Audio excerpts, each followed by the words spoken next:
Assalamualaikum warahmatullahi wabarakatuh. Pertemuan 15 pengelolaan sumber daya air. Nah, reformasi pengelolaan sumber daya air yang bagian ini akan kita bahas di pertemuan terakhir ini.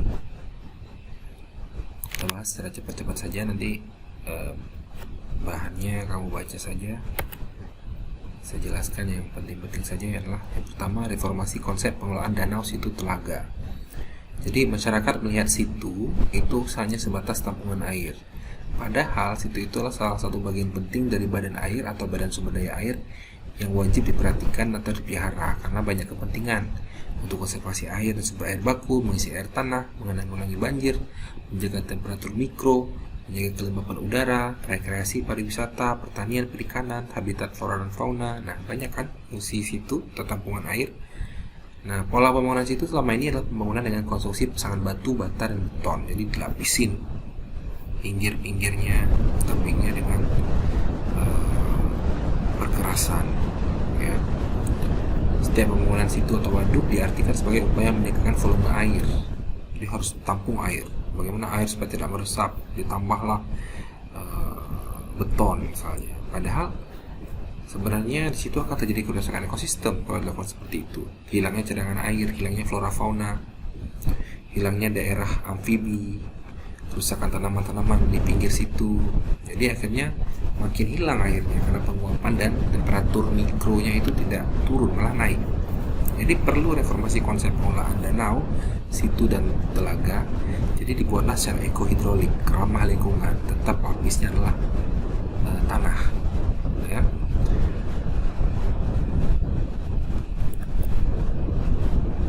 Nah, ini tadi situ. Oke, sekarang daerah pantai dan estuari. Jadi pembangunan infrastruktur fisik di muara secara besar-besaran dimulai sejak 1970-an. Dipindahkan muara sungai, dibangun jeti atau pengarah arus di muara, diluruskan atau disudutkan alur sungai di muara, dikuatkan tebing sungai di muara dengan pasangan batu ya, atau sheet pile, dibuat tanggul.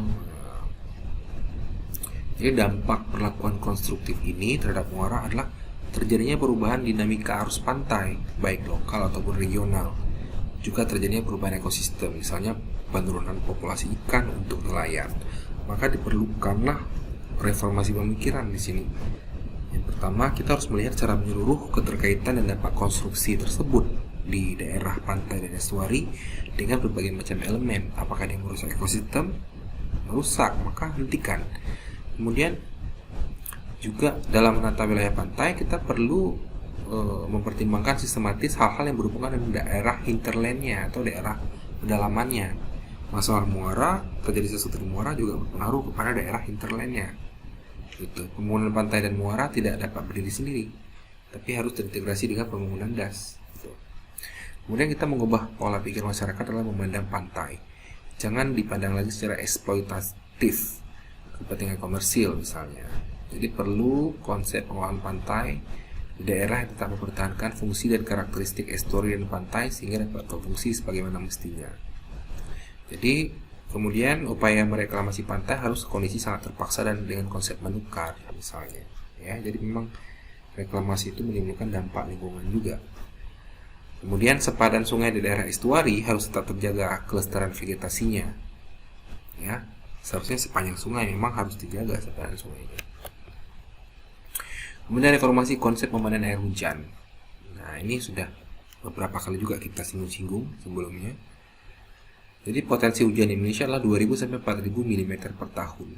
Air hujan itu mudah disimpan karena dapat ditampung di berbagai tempat, dapat diolah menjadi air minum secara langsung dengan microtreatment. Ya. Tapi masih banyak atau sebagian besar masyarakat Indonesia belum mengelola dan memanfaatkan air hujan secara optimal. Jadi kita perlu mereformasi pemikiran. Kita harus sadarkan masyarakat bahwa air hujan adalah rahmat yang harusnya dimanfaatkan secara optimal.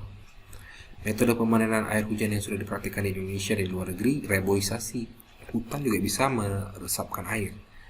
Kemudian pembuatan dan revitalisasi situ, danau, waduk, dan embung. Tapi ingat, ini sistemnya seperti yang tadi ya. Jangan dibuat, kalau di situ jangan dibuat lapisan beton gitu, jangan. Kemudian pembuatan area cekungan, kita modifikasi lanskap untuk menangkap air hujan.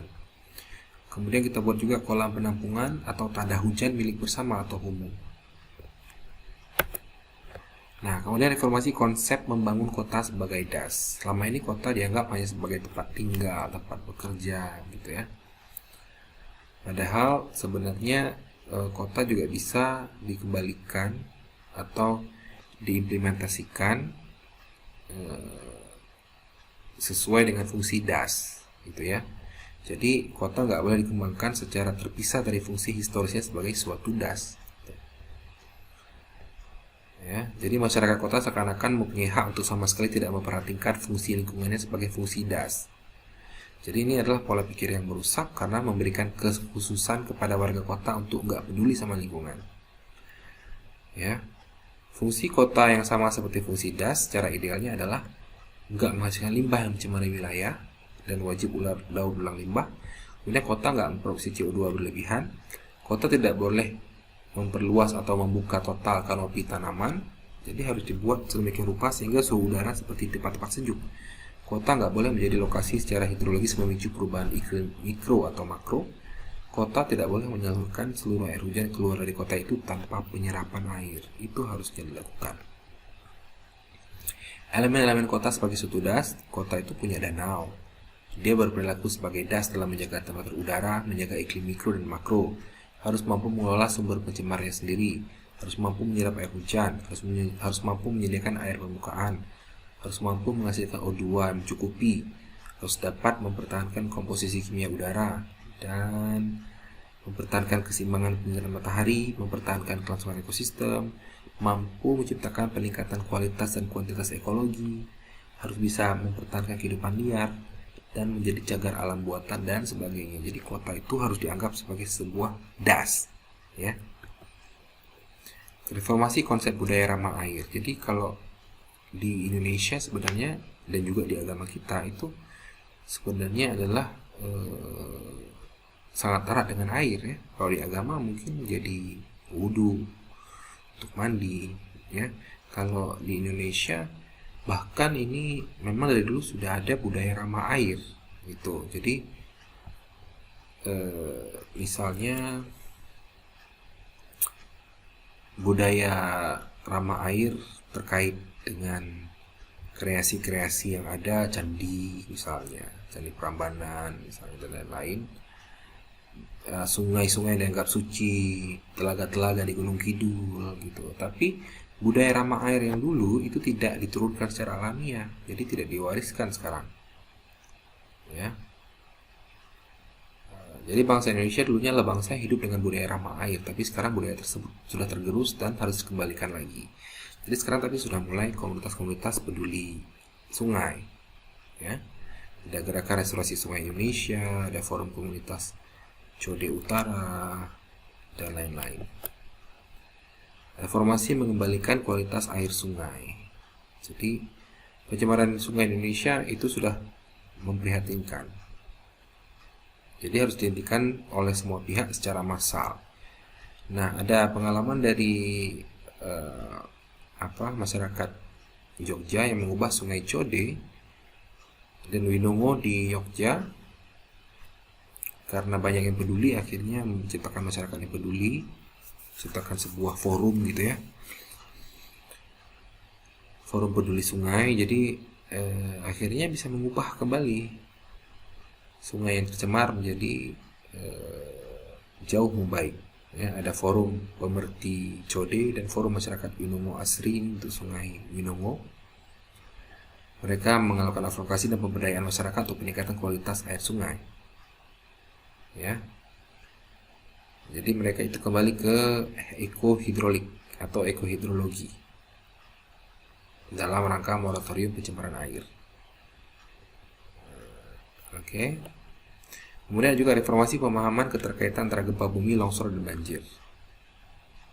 Jadi banyak ahli di bidang banjir yang belum mencermati mekanisme hubungan antara longsor, banjir, dan gempa bumi. Gitu. Itu sebenarnya semuanya berkaitan. Fenomena banjir dan longsor yang didorong oleh gempa bumi akan semakin parah kalau dasnya rusak, karena das yang rusak akan memperbesar potensi longsoran tebing dan tebing sungai, kemudian meningkatkan limpasan langsung ke sistem sungai. Nah, bagaimana cara untuk melakukan atau mitigasi banjir tipe ini? Kita evaluasi kondisi tebing alur sungai di daerah-daerah yang telah dilanda gempa. Kalau ada tanda-tanda longsoran, maka masyarakat harus segera memberi status siaga, mempersiapkan evakuasi penduduk di bantaran sungai, mengaktifkan sistem peringatan dini, dan lain-lain. Tapi di samping itu, upaya perbaikan das harus tetap dilakukan. Kemudian informasi penanganan perubahan iklim. Ya. Parameter iklim yang signifikan adalah perubahan suhu udara, suhu air laut, kelembapan hujan dan penyebaran hujan, lama penyerapan matahari, arah angin, kenaikan muka air laut, dan lain-lain. Nah, perubahan iklim ini dipicu oleh pemanasan global. Ya. Ada 3 cara yang harus dilakukan oleh masyarakat dan pemerintah. Yang pertama, adaptasi. Kita beradaptasi. Kita harus siap menghadapi dan mengerti tentang perubahan iklim. Kemudian mengerti cara menghadapi dan menyesuaikan diri. Yang kedua, mitigasi. Mitigasi itu menanggulangi atau mengurangi dampaknya. Misalnya menanam pohon sebanyak-banyaknya. Yang ketiga, antisipasi. Antisipasi adalah mencegah dampak. Misalnya untuk menanggulangi peningkatan CO2, maka dibuat alat untuk menyerap CO2. Gitu ya. Nah, konsep reformasi perubahan iklim ini harus massal, harus semua ikut terlibat. Nggak bisa dengan cara-cara konvensional juga, ya. Kemudian reformasi energi dalam sumber daya air. Indonesia itu kan krisis energi. Apalagi kebutuhan energi itu semakin lama semakin meningkat. Jadi perlu strategi baru untuk memenuhi energi, dan harus dilakukan sesuatu nih. Ya, setiap provinsi dan kabupaten itu sudah harus punya master plan penyediaan energi untuk daerah masing-masing gitu. Nah, kenyataan di lapangan masih banyak sumber energi yang ada di daerah belum dimanfaatkan oleh masyarakat. Bahkan masyarakat nggak tahu bahwa di dekat mereka ada sumber energi. Ada sumber energi angin, ada sumber energi air, biomasa, bioetanol, biofuel, dan lain-lain. Salah satu sumber energi yang cocok di Indonesia adalah PLTM, pembangkit listrik tenaga air mini, dan PLTMH, pembangkit listrik tenaga mikrohidro. Ya, jadi nggak perlu PLTM besar-besar, cukup PLTM atau PLTMH dengan unit-unitnya misalnya desa atau kampung gitu. Paling besar mungkin kecamatan, ya. Jadi bisa memenuhi energi sendiri tanpa perlu bergantung ke daerah-daerah lain. Ya, kenapa PLTM atau PLTMH cocok? Karena potensinya di seluruh Nusantara banyak sumber air, banyak sungai, misalnya, ya. Ramah lingkungan, dan secara teknologi dan investasi dapat dijangkau oleh pemerintah daerah Indonesia. Kemudian teknologi PLTM atau PLTMH itu sederhana, cepat dipelajarinya. Kemudian komponen-komponennya untuk membangun PLTM dan PLTMH itu biasanya komponennya sudah dapat dibuat oleh pabrik-pabrik skala kecil di Indonesia. Kemudian biaya investasinya dapat diupayakan oleh masyarakat dengan tingkat kualitas yang sedang sampai dengan tinggi. Ya. Oke, sekian, terima kasih. Sampai jumpa di ujian final. Semoga berhasil. Assalamualaikum warahmatullahi wabarakatuh.